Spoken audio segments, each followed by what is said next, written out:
Eh bien, bonjour Maxime, comment vas-tu? Salut François, bah écoute, ça va super bien, content d'être là avec toi. Bienvenue sur Serial Entrepreneur. Je suis Merci. vraiment content de t'avoir dans le podcast. Avant de t'introduire, ce podcast fait partie d'une série de 4 épisodes en partenariat avec l'événement Plug and Start et la Technopole de l'Aube. Plug and Start, on aura l'occasion d'en parler dans cet épisode et d'avoir ton retour sur ta participation l'année dernière. C'est l'un des meilleurs programmes de création d'entreprises innovantes avec plus de 400 entrepreneurs accompagnés. C'est 72 heures pour tester et challenger son projet innovant. Et cette année, c'est une édition spéciale puisque Plug and Start fête ses 20 ans. Donc l'événement existe depuis 2002 et voilà, pas mal d'entrepreneurs accompagnés. Je n'en dis pas plus, je ne spoil pas plus puisque c'est toi qui vas m'en parler. Ça sera beaucoup plus simple puisque tu y as participé en 2020. Ma première question, c'est pourquoi est-ce que tu as participé à Plug and Start ? Bah, pour remettre un peu de contexte, moi j'étais étudiant à l'Université de Technologie de Troyes, donc vraiment à 2 minutes à pied de la Technopole. Donc je me lançais vraiment dans l'entrepreneuriat et dans le projet Koyali à ce moment-là. Ça en était vraiment au tout début. Et j'ai entendu parler, en étant également incubé dans l'incubateur étudiant de la Technopole, de cet événement. J'ai eu de bons retours aussi d'autres entrepreneurs de l'UTT qui sont passés par Plug and Start et qui nous ont dit que c'était un bon moyen de challenger un peu son projet sur la partie plutôt entrepreneuriale, parce qu'à l'école on était pas mal accompagné sur la partie technique et là ça permettait de remettre aussi en cause un peu plus la vision sur dans quelle direction aller avec son projet et pas juste se concentrer sur le produit. Ok. Et est-ce que tu peux me décrire justement cet événement ? Bah, cet événement, pour moi, c'est un condensé en 3 jours de beaucoup d'étapes par lesquelles doit passer un entrepreneur. Donc en rencontrant des experts, en faisant du réseautage avec d'autres porteurs de projets, en permettant d'échanger, ça nous permet d'échanger avec eux, de confronter un peu nos idées, d'avoir leur retour, leur remise en question aussi sur notre projet à nous voir comment eux ont fait, s'en inspirer, etc. Remettre aussi en question son pitch. Moi, c'était un des plus gros points. On en reparlera peut-être un peu plus tard. Ouais. Mais beaucoup de points importants pour, beaucoup d'étapes. Développer son projet, quoi. C'est ça. Et vraiment condensé en 3 jours. Et je pense que tout seul, sans Plug and Start, ça m'aurait sûrement pris 6 mois, alors que là, ça m'a permis de donner un bon coup de boost et structurer ma démarche et savoir dans quelle direction aller. C'est un véritable accélérateur de projets innovants. Qu'est-ce que ça t'a apporté professionnellement et humainement parlant ? Bah, professionnellement, donc avoir le retour d'experts, savoir du coup quoi faire, les prochaines étapes, essayer d'avoir une vision un peu globale du projet que j'avais pas forcément. Où on entendait des petites choses à droite à gauche faut penser à faire ceci, cela dans l'entrepreneuriat, mais on ne pense pas forcément non plus à tout et comment imbriquer toutes les briques du projet et du fait de mener donc, ce type de projet et d'aventure. Humainement parlant, qu'est-ce que ça t'a apporté le fait de côtoyer pas mal d'entrepreneurs finalement sur 3 jours ?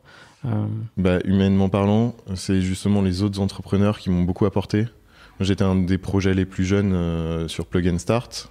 Donc, comme je le disais, j'étais à l'école, je venais de me lancer. C'était vraiment le tout début du développement aussi de l'application. Donc, il n'y avait pas grand-chose techniquement à montrer. Pas d'utilisateur, pas de testeur sur l'appli. Il y avait tout à faire. Tout était à faire. Et c'était vraiment rassurant aussi de voir par où étaient passés les autres, qui étaient un peu plus avancés, qui n'avaient pas un projet qui fonctionnait forcément encore de fou, mais qui du coup ont fait face aux mêmes problématiques, aux mêmes questions, qui du coup ont quelques réponses à nous apporter, même si c'est des projets complètement différents d'une autre. Au final, les problématiques liées à l'entrepreneuriat sont souvent les mêmes, et c'est souvent les mêmes questions qui reviennent, et du coup pouvoir avoir leur vision des choses aussi, leurs tips. Certains vont nous dire, vont nous faire une proposition, d'autres une autre, et après ça nous permet aussi d'avoir différentes solutions à envisager et faire ses propres choix derrière suivant son projet à soi.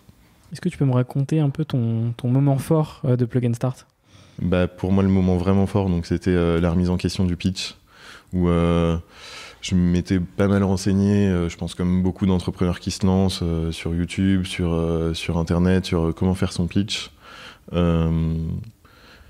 J'ai fait quelque chose de très scolaire avant. Donc, ce qui est normal. Ce qui est normal, c'est ça. Dans les études. Essayer de condenser un maximum d'informations en 3 ou 5 minutes, ce qui n'était pas forcément une bonne chose finalement.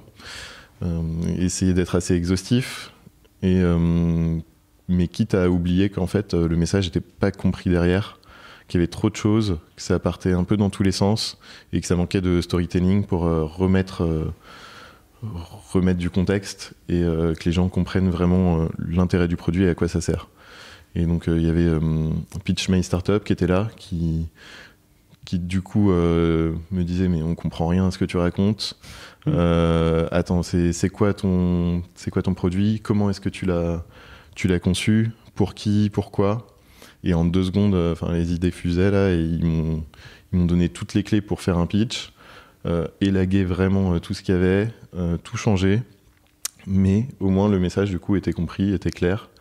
Et la dernière journée était consacrée aussi donc au fait de peaufiner ce pitch, mais en collaboration avec les autres porteurs de projet, puisque on pitchait les uns devant les autres, on passait, après on allait se repréparer pendant 30 minutes, on repasse, on repitch avec les autres, et ça permet d'avoir le retour aussi à eux, qui connaissent nos projets parce qu'on a pu discuter pendant ces 3 jours, pas mal échanger, et justement avoir le retour de se dire on connaît ton projet, mais là en 3 minutes en fait on l'a pas compris, et on comprend quelque chose de totalement différent, donc ça nous permettait de nous remettre en question et améliorer de façon itérative comme ça jusqu'à avoir un pitch vraiment compréhensible, quoi. En fait, souvent, c'est clair dans nos têtes et dès qu'on l'expose à une audience, surtout sur les premières fois, en fait, on se rend compte que l'audience ne comprend pas le projet. Exactement.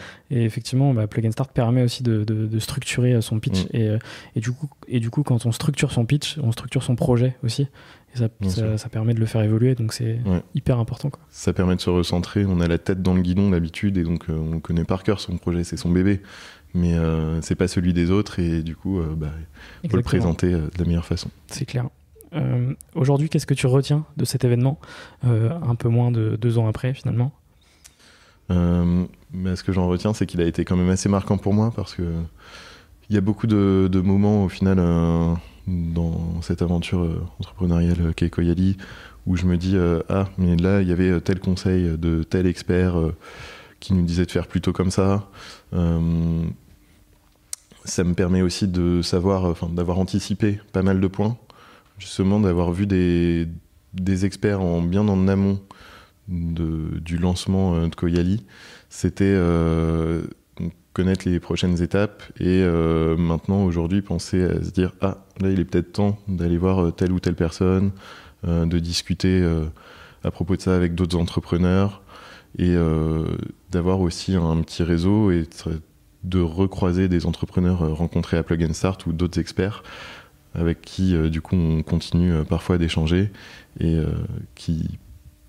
avec qui on peut échanger du coup aussi des conseils, voir où chacun en est, comment ça avance et aussi se challenger un petit peu en fait de se dire s'ils ont fait ça et tout, qu'ils s'en sortent, faut aussi qu'on y aille et ça permet de se motiver. Ouais, et puis ça t'a permis du coup d'avoir une roadmap bien plus claire, bien plus définie, et aussi d'avoir tous les interlocuteurs identifiés finalement, puisque Plug & Start c'est aussi un facilitateur de rencontres qui permet justement quand on a tous les bons contacts, ça va beaucoup plus vite que passer du temps à chercher ces contacts. Ouais, effectivement, et surtout il y avait pas mal d'acteurs que j'avais pas forcément identifiés qui sont intéressants à avoir autour de la table quand on a un projet. Et donc maintenant de savoir qui sont là, qui sont présents, savoir aussi faire les distinctions entre, je sais pas, sur la partie financement, il va y avoir des investisseurs, les banques, la BPI, comprendre un peu où sont les limites de chacun, etc., que j'avais pas forcément en tête à l'époque. Le fait de les rencontrer et qu'ils se présentent et qu'ils prennent aussi connaissance du projet pour savoir sur quoi ils peuvent nous accompagner, ça m'a permis de savoir du coup maintenant aujourd'hui vers qui m'orienter quand on a des besoins spécifiques. Ok, Alors, est-ce que tu conseilles Plug and Start à des porteurs de projets qui veulent se lancer? Ouais, quelle question, bien sûr. Ouais. C'était une super expérience. Vraiment, ça vaut le coup quoi, pour 3 jours de booster son projet sur la partie entrepreneuriale. Et surtout, je pense que c'était pas mal au final d'y aller un peu en amont. J'avais un peu des doutes sur le moment d'être peut-être trop jeune par rapport aux autres projets qui étaient là, qui étaient un peu plus matures. Mais justement, pour avoir toutes ces clés et plein d'informations à récolter, il faut venir avec un bon gros carnet pour prendre plein de notes, bien préparer ses questions aussi, essayer d'anticiper le maximum de choses et pas juste les questions qu'on a là sur le moment, mais essayer de se projeter un peu en avant, ouais, et essayer de préparer les futures questions qui vont arriver dans les prochains mois pour pouvoir les poser aux personnes qui sont là. Ouais. Pour conclure cette partie sur Plug and Start, on va ajouter quelques précisions quand même, puisqu'effectivement cette année c'est une édition spéciale des 20 ans. La deadline pour les candidatures, c'est le 20 mai prochain. Il s'avère qu'il y a 20 projets innovants qui sont sélectionnés, uniquement 20 projets, c'est-à-dire qu'on ne candidate pas et on est sûr d'être pris. C'est vraiment, il y a une sélection derrière qui est assez importante. Ensuite, quand on est sélectionné, tout est inclus, c'est-à-dire qu'on a le transport, l'hébergement, la logistique qui est tout inclus sur les 3 jours. Et l'édition a lieu les 29 et 30 juin prochains et le 1er juillet prochain, donc ça arrive vite. Donc si vous avez un projet innovant comme Koyali, eh bien, et peu importe aussi l'ancienneté du projet, même si vous venez d'avoir l'idée, si le projet est vraiment en cours de création, n'hésitez pas à candidater sur Plug and Start. On va pouvoir passer maintenant à toi. Ouais. Parce qu'on a parlé de Plug and Start, mais maintenant on va parler de ton projet et de ce que tu as fait avant de lancer ce projet. Tu es le cofondateur et le CEO de Koyali. Donc sans trop en dire, c'est un projet d'innovation sociale pour l'inclusion numérique. Est-ce que tu peux me dire ce que tu as fait avant d'entreprendre? Alors avant d'entreprendre, pas grand-chose dans le sens où pas d'autres expériences professionnelles. Je sors d'école, j'ai été diplômé il y a 1 an. Et le projet a commencé à prendre forme à l'UTT. Quoi comme école? Ouais. Donc l'université de technologie de Troyes, une école d'ingénieurs en réseau et télécommunications.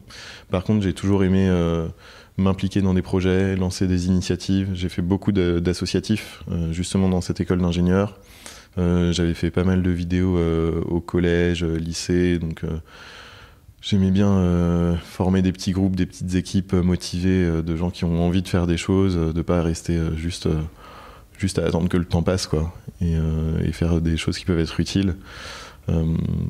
Donc à l'UTT, ça s'est matérialisé par beaucoup de projets, d'événementiels, etc., pour rendre service aux étudiants aussi, reprendre en main un peu le club audiovisuel aussi, de par mon expérience passée, pour essayer de sortir plus de vidéos qu'avant, de meilleure qualité, essayer de communiquer un peu sur ce qui se passait en interne, pour aussi faire venir plus les étudiants et plus les impliquer dans la vie de l'école, ce qui n'était pas forcément le cas avant.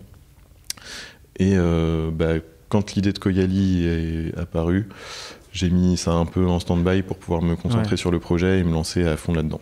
Bon, en tout cas, tu as toujours été très investi dans les projets, tu as un peu une âme d'entrepreneur quand même. Ouais, de bricolo aussi, aimer la bidouille, avoir mis les mains dans le cambouis pour monter mon premier PC quand j'étais en 6e, parce que ma mère voulait pas forcément acheter un ordinateur tant qu'elle pouvait pas me montrer comment l'utiliser, mais sauf que ça prenait trop de temps, donc j'ai dit je m'en occupe. Et les ingénieurs, c'était un moyen pour moi justement de professionnaliser un peu la bidouille, et ça continue un peu avec Koyali où là ça se professionnalise quand même beaucoup et c'est bien structuré et on sait où on va, on sait le produit qu'on veut créer et on fait quelque chose de propre. Et on va parler de ce produit et de ce projet. Koyali, la société a été créée en mai 2021, mais le projet est né avant, puisque de toute façon tu as fait Plug and Start en 2020. Qu'est-ce qui t'a amené justement à créer Koyali? L'idée, elle m'est venue de ma grand-mère. Je lui viens régulièrement en aide, donc, quasiment tous les dimanches, quand j'allais manger chez elle, toujours les mêmes questions qui reviennent sur l'utilisation de son téléphone. Elle a voulu un smartphone parce que elle a vu tout ce qu'on pouvait faire avec, elle trouve ça génial et elle l'adore. Hein. Enfin, elle reçoit des photos sur WhatsApp, des fois elle nous dit j'ai regardé tel film sur Netflix, on est un peu étonnés, on dit c'est cool.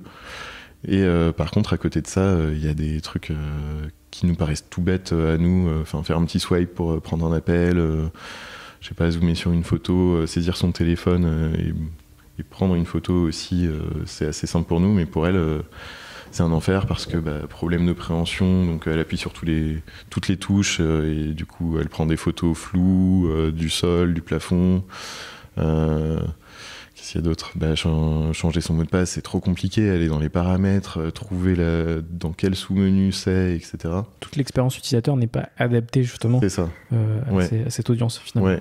Et les smartphones se sont complexifiés en prenant en compte le fait que les utilisateurs, grand public de façon générale, ça fait une dizaine d'années qu'ils ont des téléphones, sauf que du coup ça se complexifie, où on se dit qu'on peut rajouter des fonctionnalités, mais pour un certain public c'est compliqué. Et donc mes études d'ingénieur à côté m'ont permis aussi de voir que tiens, en fait, plutôt que faire juste de la formation, on pourrait peut-être adapter le logiciel. Sur Android, c'est clairement possible de faire ça, de faire ci, et comme ça, simplifier le smartphone lui-même, juste par une application sans racheter du matériel. Ok, super intéressant. Et du coup, est-ce que tu peux me présenter un peu le projet et ce que va être l'application ? Donc Koyali, c'est une application mobile pour simplifier les smartphones et les tablettes. Donc, ça se télécharge sur le Play Store. Contrairement à pas mal de concurrents où il faut acheter le matériel, nous le but c'est qu'on puisse l'installer sur un smartphone, une tablette existante.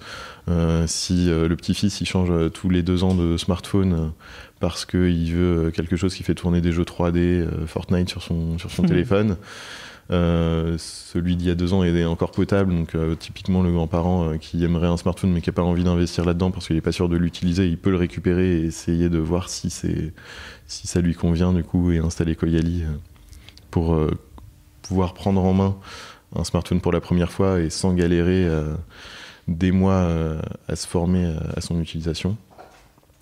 Et donc on remplace l'écran d'accueil par défaut, le téléphone, l'application message, et à terme le but c'est de remplacer aussi navigateur internet, appareil photo, les notes, tout ça, toutes les applications les plus courantes, et proposer des fonctionnalités vraiment adaptées à notre public. Donc typiquement je lance ma musique dans mon appli de radio, je reviens sur l'écran d'accueil, où est le bouton pause, faut penser où à retourner dans l'application ou faire défiler le volet des notifications puis chercher au milieu de toutes les notifs justement ce petit bouton, pas forcément évident, donc nous on va mettre un bouton sur l'écran d'accueil qui permet d'arrêter l'audio en cours de lecture.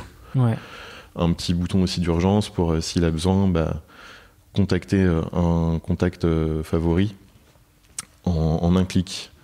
Et notre gros point fort, c'est la prise en main à distance par les proches. Donc, personnaliser le parcours finalement. Ouais, et pour être débloqué, surtout quand il y a des difficultés.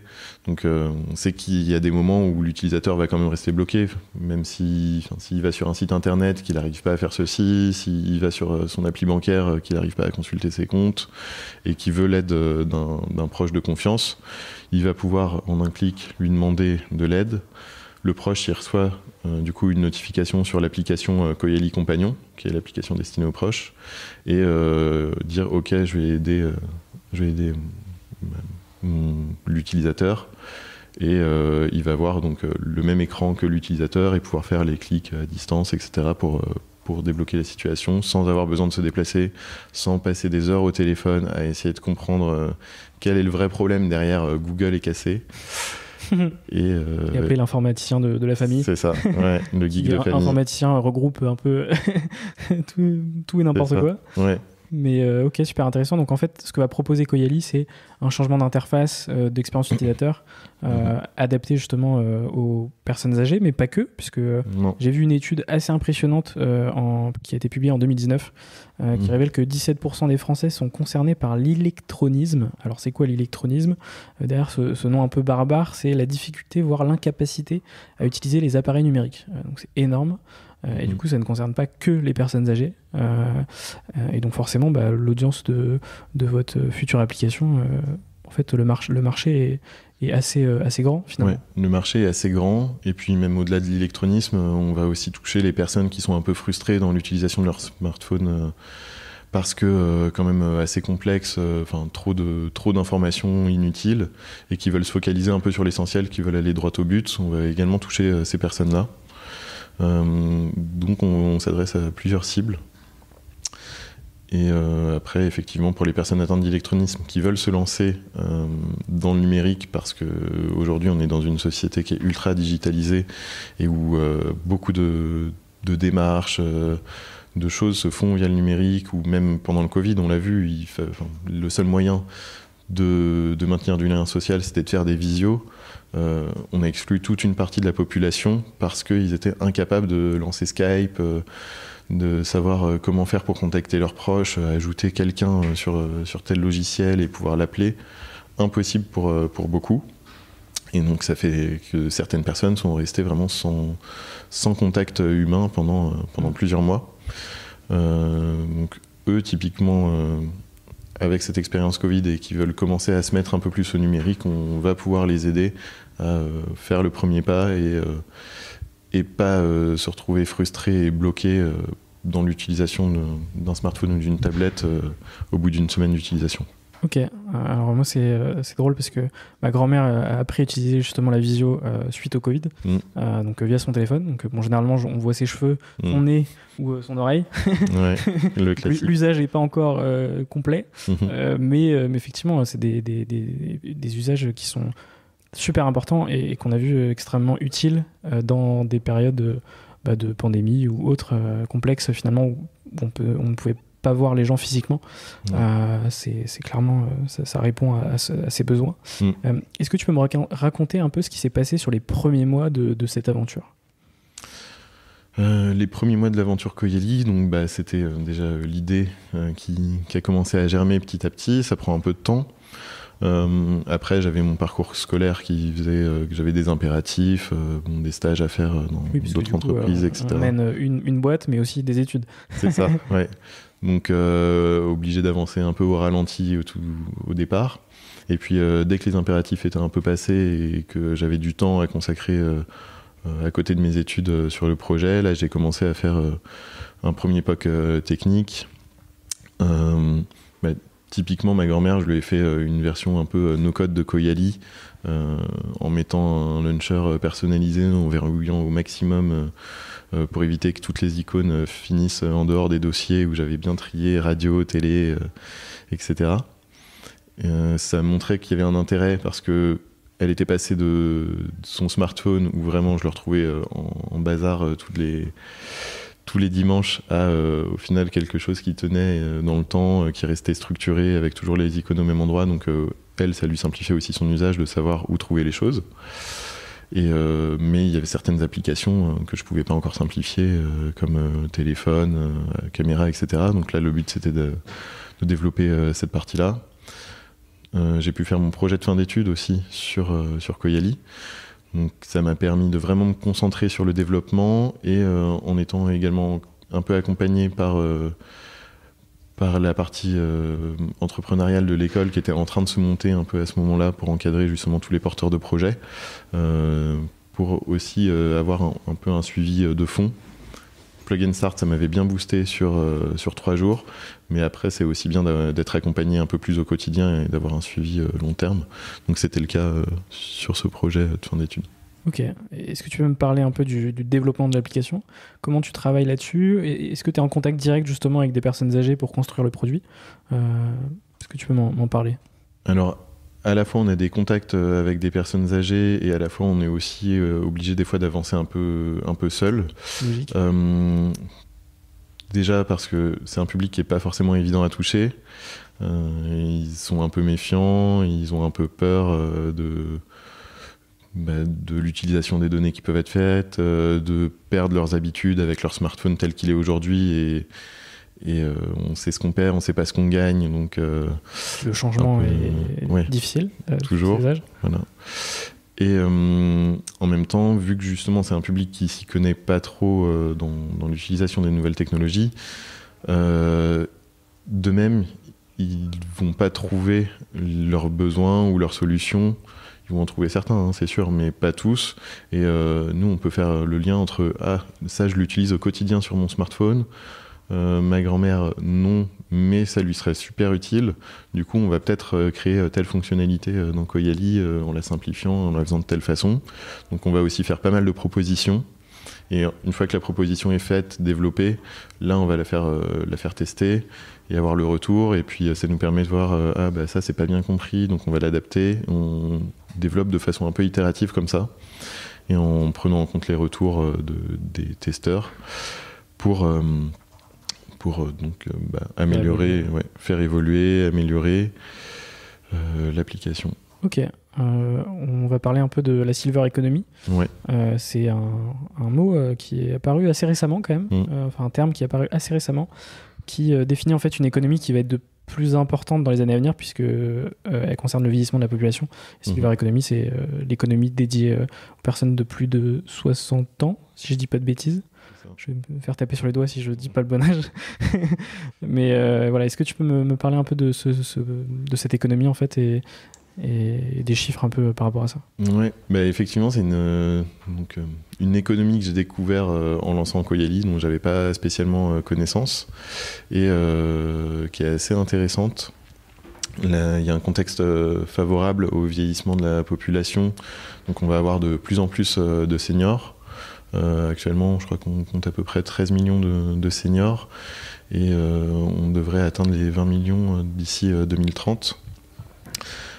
Donc une économie grandissante qui commence à attirer de plus en plus aussi d'entrepreneurs, de projets, et il y a toutes les problématiques liées à l'âge, liées à la perte d'autonomie qui arrive au fur et à mesure qu'on avance dans le temps chez une personne, et qui font qu'ils ont des besoins très spécifiques, différents du grand public. Et pour que leur vieillissement se passe au mieux, de plus en plus de projets émergent. Nous, on voit que cette économie, elle se développe aussi par tous les projets, tous les événements qui se montent autour de cette économie. Des salons, ouais. On a notamment fait le salon des seniors, Silver Expo Economy aussi, qui est plus dédié aux professionnels. Et là, on voit qu'il y a quand même beaucoup d'acteurs, que le monde est aussi assez petit, qu'on revoit souvent les mêmes personnes qui se connaissent. Et les projets, au final, sont assez proches les uns des autres, parce qu'on connaît vite les autres entrepreneurs. Et également, on a rejoint cette année Silver Valley, un réseau justement d'entreprises de la Silver Economy. Okay, donc ça va des petites startups en lancement comme nous, qui sont toutes petites, à des grands groupes touchés par ces problématiques du vieillissement, donc des mutuelles, des opérateurs téléphoniques, etc. Aujourd'hui, quels sont vos enjeux chez Koyali et un peu les objectifs futurs? Est-ce que tu peux m'en dire plus? Notre principal enjeu, là, ça va être la commercialisation d'ici quelques mois. Actuellement, on est encore en phase de test. Donc, en bêta ouverte, l'application est déjà disponible et puis donc, elle est téléchargeable pour pouvoir essayer. Et nous, ça nous permet d'avoir des retours et peaufiner avant cette commercialisation, pour laquelle on attend donc de la fin des derniers développements qui nous permettront de justifier notre abonnement. Ok, super. Bah, écoute, hâte de voir cette application sortir sur les stores, et puis j'espère qu'elle connaîtra le succès qu'elle mérite. J'espère aussi. On va pouvoir passer à la partie bilan un peu de cette aventure, qui est, même si elle est jeune, j'imagine qu'il s'est quand même passé pas mal de choses. Est-ce que tu peux me parler d'un moment qui a été le plus difficile pour toi sur ces 2 premières années? Le moment qui a été vraiment difficile, c'était un peu un sujet de fond, mais c'était trouver un ou une cofondatrice. Ça a été assez long du coup, parce que mes expériences en associatif montraient qu'il y avait des profils avec qui ça matchait pas forcément et avec qui je souhaitais pas entreprendre dans mes connaissances alors qu'ils avaient les compétences pour.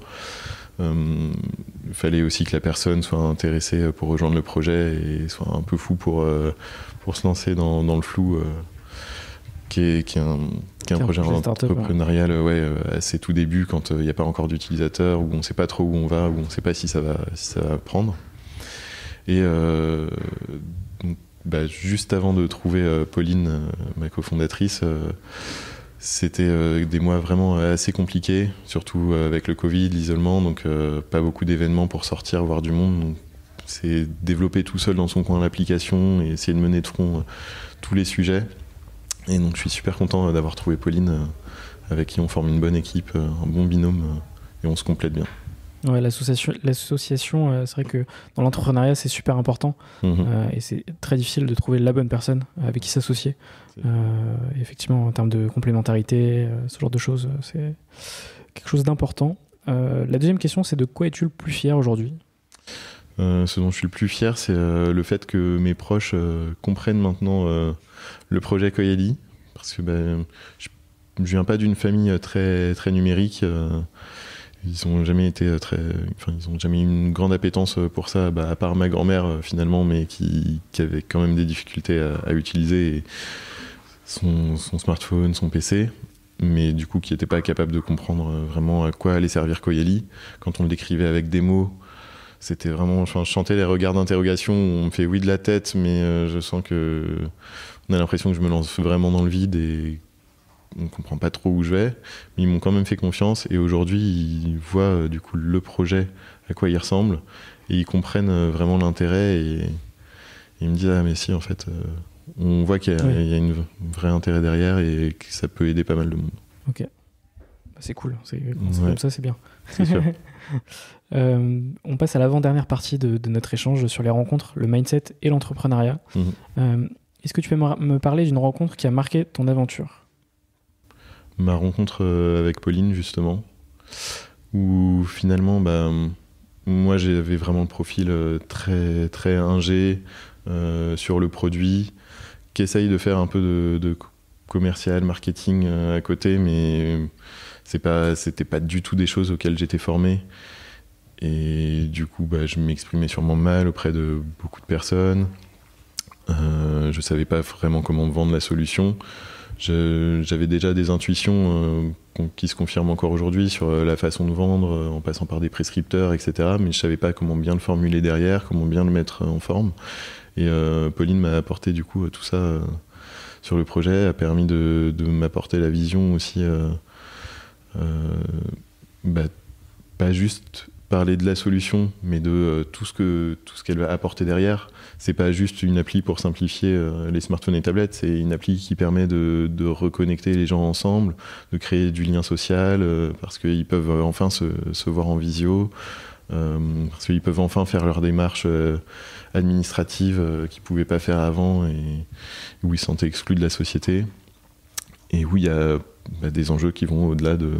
Oui, derrière le produit, il y a plein d'objectifs et une mission globale derrière qui rejoint tout ça, quoi. C'est ça. Est-ce que tu peux me citer une personne qui t'inspire aujourd'hui ? Personne qui m'inspire aujourd'hui, je pense que c'est ma grand-mère, vu que c'est vraiment ma source d'inspiration pour créer l'application au quotidien. Où encore aujourd'hui, je découvre toujours de nouveaux problèmes auxquels elle fait face, et donc de nouvelles fonctionnalités à ajouter dans l'application. On sait qu'il ne faut pas prendre ses cas personnels pour une généralité, mais c'est déjà une bonne source d'inspiration pour déceler des problèmes. Ensuite, analyser le marché et voir si d'autres personnes rencontrent ces problèmes-là.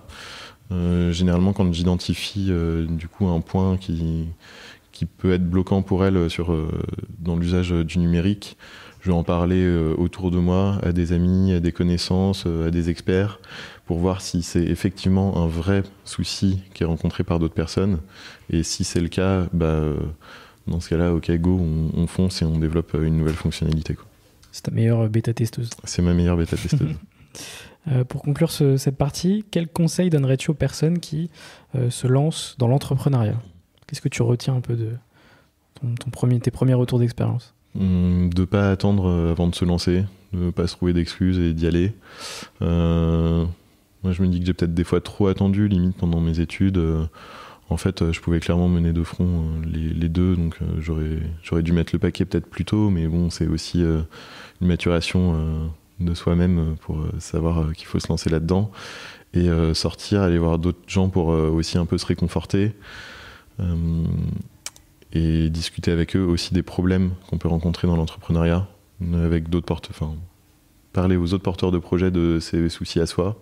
Ça va débloquer aussi un peu eux leur discours et ils vont passer généralement de waouh, mon projet il est super, tout va bien, ah bah ouais, nous aussi on a fait face à telle difficulté, et se rassurer un peu comme ça, et histoire de pas baisser les bras et de se remotiver.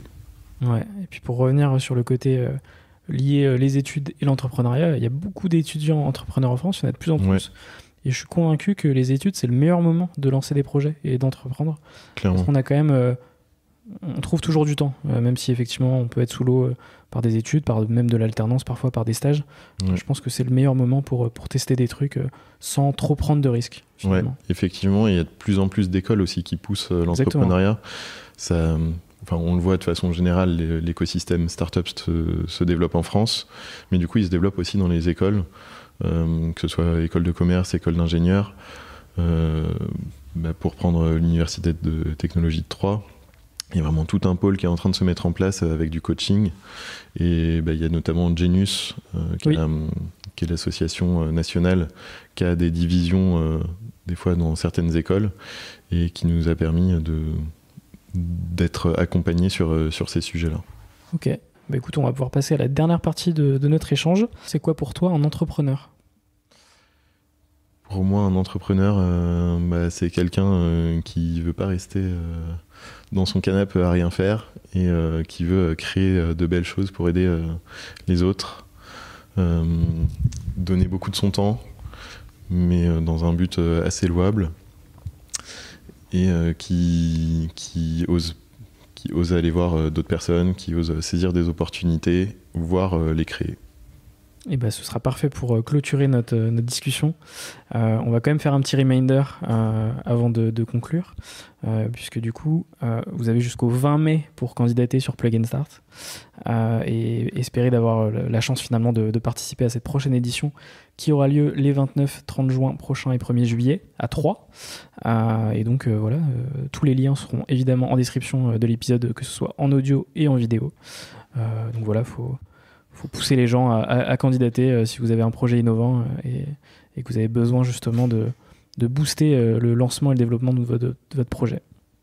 Et écoute, je te souhaite une très bonne continuation et plein de réussite pour ton projet, pour le lancement de ton appli. Merci beaucoup. Et puis on se retrouve bientôt sur Serial Entrepreneur. Avec plaisir.